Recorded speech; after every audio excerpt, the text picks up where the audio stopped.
Ryan's office revenge. The best part about watching Jessica Martinez panic wasn't the money, though that $195,000 offer didn't hurt. It wasn't even seeing her scramble to explain to the board why 5 major clients walked out in 2 weeks. The best part was knowing she'd brought it all on herself when she hit that delete button during her live stream in front of 40 people. My name is Robert Henderson. Most folks call me Bobby. I'm 55 years old, and 3 months ago, I watched what I thought was my career get destroyed in about 30 seconds. Turns out it was actually the beginning of the most satisfying payback story you'll ever hear. But let me back up, because this whole thing started way before Jessica decided to torch my work in that conference room. And trust me, you need the whole story to understand just how perfectly everything fell apart for her. 15 months ago, I took a job at Midwest Manufacturing Solutions as a senior technical specialist. Look, I've been working with machinery for 33 years. Started in the Navy right out of high school, spent 8 years as a machinist on destroyers. After that, 25 years in manufacturing, working my way up from the shop floor through maintenance, quality control, plant operations, the whole deal. So when I saw this consulting job posting, I figured it would be good work helping industrial clients solve real problems. Maybe share some hard-earned knowledge, actually use my brain instead of just my back for once. What they didn't mention in the job interview was that Midwest Manufacturing was bleeding clients faster than a cracked hydraulic line. The guy before me lasted exactly 7 months before walking out. No notice, no handoff, just gone. And my new supervisor, Jessica Martinez, made it crystal clear from day one that she blamed old-school technical people like me for the company's problems.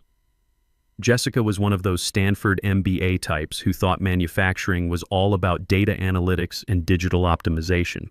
Never turned a wrench in her life, but could talk your ear off about Industry 4.0 and predictive algorithms. She had one of those corner offices with whiteboards covered in flowcharts and buzzwords like digital transformation and lean methodology. The idea that industrial clients might want to work with someone who actually understood how a machine broke down was completely foreign to her theoretical approach to everything. When I started looking at our client files, I found exactly what I expected. Page after page of generic reports that looked like they'd been generated by software. No real understanding of how these companies actually ran their operations. No indication that anyone at Midwest had ever stepped foot in a manufacturing plant or talked to someone who got their hands dirty for a living. These weren't just any clients either. We're talking about Charles Morrison, who ran Morrison Steel Fabrication, a company that employed 180 people and had been in business for 28 years. William Foster's operation, Foster Logistics, moved freight for half the manufacturers in 3 states.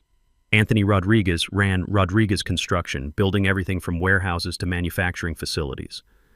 These guys knew their businesses inside and out, and they could smell consultant nonsense from a mile away. So I started doing something that apparently was revolutionary at Midwest Manufacturing. I began treating these clients like the seasoned professionals they were. When Charlie mentioned during a routine check-in that equipment failures were killing his production numbers, I didn't just log it as a maintenance issue and move on. I asked if I could come take a look. Jessica nearly choked on her kombucha when I requested permission to visit a client site. "We don't do field visits, Bobby. That's inefficient resource allocation. Handle it with a video consultation," she said, not looking up from her tablet. But I pushed back. "Charlie's got $1.8 million worth of fabrication equipment. If we can solve his downtime problem, he'll probably extend his contract with us." 3 days later, I'm walking through Charlie's facility in steel-toed boots and a hard hat, talking to his maintenance crew, looking at breakdown logs, actually understanding what was going wrong. Here's what I found. Their preventive maintenance schedule was completely wrong for the type of heavy-duty equipment they were running. These weren't light assembly machines running single shifts. Charlie's operation ran 14-hour days, 6 days a week. They had press brakes that were 12 years old but built like battleships, plasma cutting tables that ran nearly continuously, overhead cranes moving 3-ton steel plates all day long. The manufacturer's recommended maintenance schedule was designed for typical use, not the kind of industrial beating Charlie's equipment took. I spent 2 weeks developing a predictive maintenance system based on actual usage data, not textbook recommendations. Temperature monitoring on critical hydraulic components, vibration analysis on the big presses, oil sampling schedules that matched their production cycles rather than arbitrary calendar dates. We installed $6,500 worth of monitoring equipment and retrained their maintenance crew. Results: equipment downtime dropped 19% in the first quarter. That's real money. $38,000 in avoided production losses. Charlie was so impressed he signed a 2-year extension and referred 2 other fabrication companies to us. When I presented the results to Jessica, she pulled out her efficiency reports. "Bobby, you spent 28 billable hours on this project. Standard protocol is 10 hours maximum for operational assessments. Why did you spend nearly triple the allocated time?" She didn't care about the $38,000 savings. She didn't care about the 2-year contract extension. She didn't care about the 2 referrals. All she saw were efficiency metrics that didn't fit her digital-first protocols. "Look, Jessica," I said, "Charlie's paying us $95,000 a year now, instead of $45,000. Seems like a pretty good return on investment for those extra 18 hours. That's not how we measure performance here," she replied, making a note in her tablet. "Digital efficiency optimization is our primary success metric." Right there, I should have known how this was going to end. Same thing happened with Will Foster's logistics operation. Guy called me up about 3 weeks after the Charlie success. Said he'd heard good things and wanted to talk about his freight challenges. Will's problem was different, but just as real. Fuel costs were eating into his margins, delivery schedules were all over the place, and his drivers were working crazy overtime trying to meet deadlines. Standard Midwest consulting response would have been to recommend some off-the-shelf route planning software package, charge him $20,000 for implementation, and call it a day. That's exactly what Jessica suggested when I brought up Will's situation during our weekly team meeting. "Foster, logistics is a straightforward optimization case," she announced, clicking through her PowerPoint slides. "We have 3 approved software solutions that address route efficiency. Implementation time, 10 days. Billable hours, 12 maximum. But I'd already spent an hour on the phone with Will, and I knew his problem wasn't something you could solve with generic software, so I asked if I could dig deeper. "Bobby," Jessica said, "we need to maintain consistent service delivery protocols. Client problems have standardized solutions. That's how we scale efficiently." Here's the thing about working in operations for 33 years. You develop an instinct for when something doesn't add up. Will's fuel costs were up 35% year over year, but his delivery volume had only increased 8%. Those numbers don't make sense unless there's a fundamental process problem somewhere. So I did what Jessica definitely didn't want me to do. I spent a week riding with Will's drivers, mapping actual routes, timing loading, procedures, understanding where the real bottlenecks were. Let me tell you, sitting in a Freightliner for 10 hours gives you a completely different perspective on logistics than staring at spreadsheets in an air-conditioned office. What I found was interesting. The problem wasn't the routes at all. Will's drivers knew every shortcut, every traffic pattern, every loading dock from here to Kansas City. They were good at their jobs. The problem was back at Will's main distribution facility. Trucks would show up for their morning loads, but they'd sit in the yard for 40 minutes on average, waiting for warehouse staff to locate and stage the right freight. Not because the warehouse guys were slow, they were working hard, but the way incoming freight was stored made it nearly impossible to access outbound shipments without moving everything else first. Picture this: a truck comes in Monday morning with mixed freight, some going to St. Louis Tuesday, some to Chicago Wednesday, some to Milwaukee Friday. The warehouse crew stacks it all together wherever there's space. Tuesday morning, when the St. Louis truck needs to load, they've got to move Chicago and Milwaukee freight just to get to the St. Louis stuff. Then Wednesday, they move it all again for the Chicago load. It was like one of those sliding puzzles where you've got to move 8 pieces just to get one where it needs to go. I designed a staging system that reorganized how incoming freight was sorted based on outbound delivery priorities. Instead of storing everything together, we created dedicated staging areas for each delivery route. Incoming freight got sorted immediately based on where and when it was going out. Cost to implement: about $9,000 in warehouse layout changes, new racking systems, floor markings, a simple tracking system. I worked with Will's warehouse supervisor to retrain the crew on the new procedures, which took about a week. Results were immediate. Average loading time dropped from 40 minutes to 15 minutes. Drivers were hitting the road earlier, making deliveries faster, getting home at reasonable hours. Fuel costs went down $14,000 per month because trucks weren't sitting idle burning diesel while waiting to load. Will was so happy he gave me a bottle of bourbon and recommended us to 3 other logistics companies. More importantly, He doubled his contract with Midwest from $60,000 annually to $120,000. When I presented these results to Jessica, I thought maybe she'd finally understand what I was trying to accomplish. Instead, she focused on the fact that I'd spent 42 billable hours on what she'd allocated 12 hours for. "This is exactly what I'm talking about, Bobby," she said, pulling up her dashboard on her laptop. "You're consistently overspending time on projects. Yes, the client is satisfied, but we're not optimizing our resource allocation. Jessica, we just turned a $60,000 client into a $120,000 client. That's a 100% revenue increase plus 3 referrals. Doesn't that matter?" "What matters is scalable processes," she replied. "If every specialist spent 42 hours on every project, we'd never be profitable. We need consistent, efficient service delivery." The third major success came with Tony Rodriguez's construction operation. Tony had been a Midwest client for 18 months, but he was getting frustrated with what he called consultant runaround. His project timelines were consistently running over schedule, which in construction means penalty clauses, loss bonuses, and seriously unhappy customers. Previous Midwest specialists had given Tony generic project management advice: better scheduling software, daily progress reports, milestone tracking systems. None of it addressed his real problem, which became obvious the minute I visited one of his job sites. Tony's crews were skilled and experienced.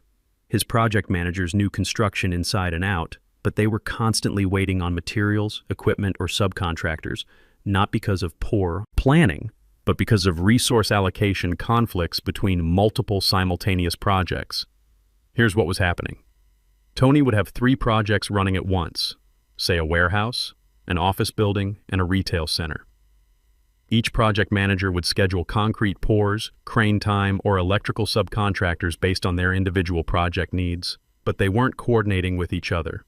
So Project A would book the crane for Tuesday, Project B would book it for Wednesday, but then Project A would hit a weather delay and need to push their pour to Wednesday, too. Now you've got 2 project managers fighting over the same crane, and one project falls behind schedule. I developed a centralized resource allocation system that treated all of Tony's active projects as a single integrated operation. Instead of each project manager competing for resources, they had shared visibility into what equipment, materials, and subcontractors were available when. The system wasn't rocket science, just common sense applied to construction logistics. Instead of 3 separate schedules competing against each other, we created one master schedule that optimized resources across all active projects. Implementation took about a month, working with Tony's project managers to integrate the new scheduling approach. Results were significant. Project completion times improved by an average of 15%, which in construction translates to serious money. Early completion bonuses, avoided penalty clauses, ability to take on more projects because crews weren't sitting around waiting for resources. Tony's annual contract went from $85,000 to $210,000. He referred 3 other construction companies to us, including 2 major commercial builders. But when I presented these results to Jessica, you can guess what happened. "Bobby, you spent 68 billable hours on this project. Our construction consulting protocol allocates 20 hours maximum. This is becoming a pattern of resource mismanagement. 68 hours to generate $125,000 in additional annual revenue plus 3 major referrals. In any reasonable business world, that's called a home run. But Jessica was living in digital efficiency land where hours mattered more than results. "Look," I said, "maybe we need to rethink how we measure success here. Our client retention rate is up 38% since I started taking this hands-on approach. Revenue per client has nearly doubled. Customer satisfaction scores are the highest they've been in company history. What we need," Jessica replied, "is consistent service delivery that can scale across our entire specialist team. Your methods are too time-intensive and too dependent on individual expertise. We need standardized solutions." That's when I realized this wasn't really about efficiency or scalability. This was about control. Jessica had built her management philosophy around the idea that business problems had standard solutions that could be applied consistently by anyone with basic training. The notion that some problems required deep expertise, extensive analysis, and customized solutions threatened everything she believed about how consulting should work. But here's what she didn't understand. Industrial clients don't have standard problems. A steel fabrication company, a freight operation, and a construction firm might all have efficiency issues, but the solutions are completely different because the underlying operations are completely different. You can't fix a hydraulic press with route optimization software. Over the next several months, our fundamental disagreement kept escalating. Jessica would assign me projects with strict hour limitations. I'd exceed those limitations because the actual problems were more complex than her standard protocols assumed. She'd document my inefficiency. I'd deliver exceptional results that generated significant additional revenue, rinse and repeat. The breaking point came during our quarterly review meeting in late November. Our CEO, Richard Campbell, was reviewing departmental performance when he mentioned that client retention had reached an all-time high and revenue per client had increased 52% year over year. Whatever we're doing in technical services, we need to expand it across other divisions, Rich announced. Our hands-on approach to understanding client operations is clearly resonating with industrial companies who are tired of generic consulting advice. I watched Jessica's face during Rich's praise. You could see her internal conflict. The success metrics were undeniable, but they validated everything she'd been trying to stop me from doing. After the meeting, she cornered me near the elevator. "I want to see all your client documentation," she said. "Every analysis, every report, every hour you've spent on projects over the past 15 months. I'm conducting a comprehensive audit of our service delivery methods." It was clearly intended as punishment, hundreds of hours of bureaucratic busy work that would pull me away from actual client work. But I approached the audit project the same way I approached everything else, methodically and thoroughly. I spent 3 weeks compiling everything: client assessments, operational analyses, implementation reports, results documentation. The finished audit was 67 pages of proof that detailed technical analysis was directly responsible for over $280,000 in additional annual revenue and a client retention rate that had improved from 58% to 85%. Every hour I'd overspent on projects had generated measurable business value that our competitors couldn't replicate with their standardized approaches. Every inefficient site visit had resulted in solutions that fundamentally improved how our clients operated their businesses. I was actually proud of that audit. It represented 15 months of genuine problem solving that had transformed relationships with some of the most demanding industrial clients in our region, which made what happened next feel like a kick in the teeth. Jessica scheduled an all-hands department meeting for a Tuesday morning in early December. She announced that we needed to realign our service delivery protocols and that my audit would serve as a case study for discussion. I figured she was finally ready to acknowledge that detailed analysis was driving our improved performance, maybe even expand the approach to other specialists. Instead, she had me display my audit files on the main conference room screen while all 40 members of our department watched. Then she began systematically tearing apart every detailed analysis, every extended site visit, every customized solution as examples of resource misallocation and process inefficiency. "This is exactly what we need to eliminate," she declared, scrolling through months of careful documentation. "Excessive technical analysis creates unrealistic client expectations and unsustainable service delivery models. These files represent a fundamental misunderstanding of scalable consulting practices." I felt my face getting hot as my coworkers watched her turn my greatest professional accomplishments into a cautionary tale. She was presenting $280,000 in additional revenue and a 27-point improvement in client retention as evidence of what not to do. But then she did something that crossed every line of professional decency. She opened my complete audit database on her laptop, which was connected to the room's live stream system for remote employees. Every client analysis, every operational assessment, every process improvement that proved detailed technical work was the foundation of our business success. Her cursor moved toward the delete option. "Legacy thinking like this is innovation's biggest obstacle," she announced to the room and the live stream audience. "Starting today, we return to efficient, standardized consulting protocols that can be executed consistently across our entire team." And she clicked delete. I watched 15 months of work disappear from the screen. 67 pages of documented success gone in one vindictive click, broadcast live to the entire company.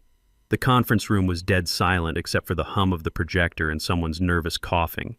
You could feel the discomfort radiating off every person in that room. Even Jessica's biggest supporters looked uncomfortable with what they'd just witnessed. Jessica turned away from the screen with this satisfied smile, clearly expecting me to accept the humiliation and start rebuilding my work according to her efficient protocols. But she'd made one massive miscalculation. While she was destroying my documentation, she hadn't destroyed the actual relationships I'd built with our clients. Charlie still had his predictive maintenance system running. Will's staging operation was still saving him $14,000 a month. Tony's resource allocation system was still keeping his projects on schedule and under budget. Those operational improvements existed in their facilities and their bottom lines, not in our computer files. And apparently some of those relationships had been paying closer attention to our company dynamics than anyone realized. My phone started buzzing in my pocket before Jessica finished explaining her new streamlined service protocols. The caller ID showed Henderson Technical Consulting, a firm that 2 senior specialists had started after leaving another company last year. I stepped out of the conference room to take the call, my hands still shaking from watching 15 months of work get erased in front of my colleagues and broadcast to the entire company. "Bobby," said the voice on the other end. "This is Steve Henderson. We've been tracking what's happening at Midwest and we think it's time we talked." The conversation that followed changed everything. Henderson Technical had been monitoring our client retention improvements for months. They knew exactly who was responsible for the operational solutions keeping major industrial accounts satisfied. They'd been planning to approach me, but watching Jessica destroy my audit files convinced them the timing was perfect.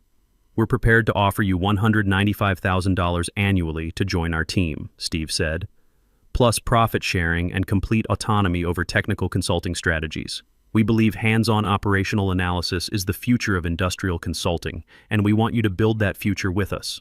$195,000, more than double my current salary, working for people who valued exactly what Jessica considered wasteful inefficiency. But the best part of their offer wasn't the money. "We know you can't bring proprietary information from Midwest," Steve continued, "but we also know that operational expertise comes from experience and problem-solving capability, not database files. If you join us and clients choose to work with someone who can actually solve their problems rather than someone who treats them like data points, that's just market forces at work." I understood immediately. They weren't asking me to steal clients or violate any agreements. They were pointing out that if I left Midwest and clients decided they preferred working with someone who understood their operations, that was their choice to make.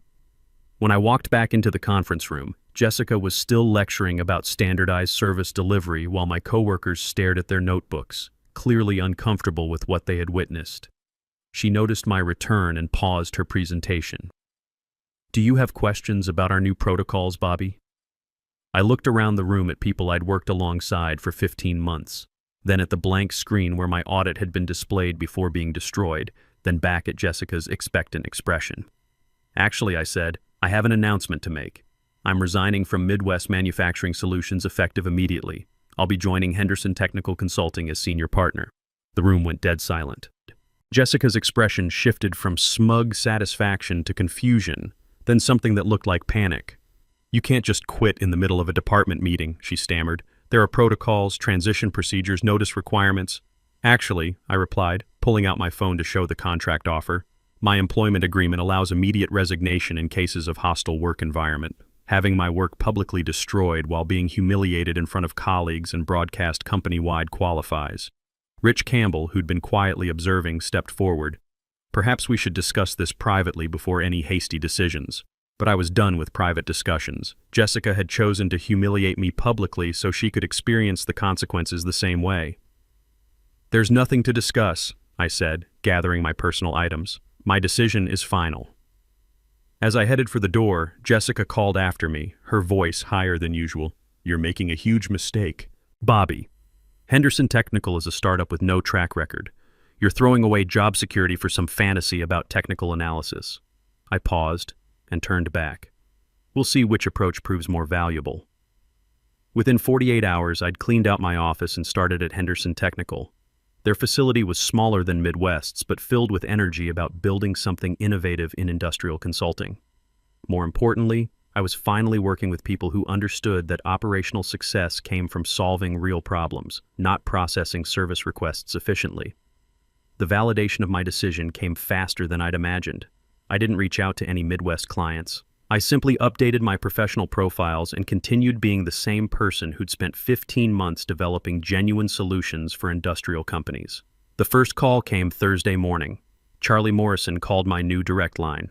"Bobby, heard through the network you've moved firms, wanted to congratulate you and discuss Henderson's technical capabilities." We talked for an hour about his operational needs and expansion plans.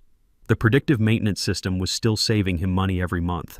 By conversation's end, he'd scheduled a meeting to discuss transitioning his account.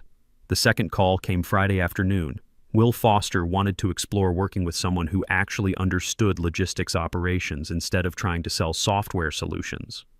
By my first week's end at Henderson Technical, I'd received calls from 5 former Midwest clients, not because I'd solicited them, but because they preferred working with someone who could solve their actual operational challenges. Meanwhile, Jessica was discovering what she'd actually deleted. Through professional network contacts, I heard about her growing panic as she tried maintaining relationships with clients who were no longer interested in efficient service that didn't address their real problems. When she called Charlie for his routine quarterly review, he politely informed her he was exploring other options. When she contacted Will about upcoming projects, he explained he'd found a partner who better understood his operational requirements. 2 weeks later, Henderson Technical had signed contracts worth $1.2 million annually, based largely on industrial clients who'd followed me from Midwest. I was promoted to senior partner with equity participation. Midwest Manufacturing Solutions laid off 35% of their staff and brought in a crisis management firm to stabilize operations. Jessica was demoted to analyst and transferred to a smaller subsidiary to focus on her core competencies. Today, I'm running technical consulting for one of the region's fastest-growing industrial firms. Every day, I solve real operational problems for companies who appreciate working with someone who understands their challenges. Sometimes the best revenge is just letting people experience the natural consequences of their own terrible decisions while you build something better elsewhere. The thing about building something real is that it lasts longer than any spreadsheet ever will. When you solve actual problems for people who know the difference between theory and practice, they remember. And when someone tries to erase that history, they're only erasing their own future. Jessica learned the hard way that in industrial consulting, reputation isn't built on efficiency metrics. It's built on results that show up in your client's bottom line month after month, long after the meetings are forgotten and the PowerPoints are deleted. In the end, there's no substitute for calloused hands and hard-earned wisdom, because when the machines break down at 2 a.m., they don't care about your MBA.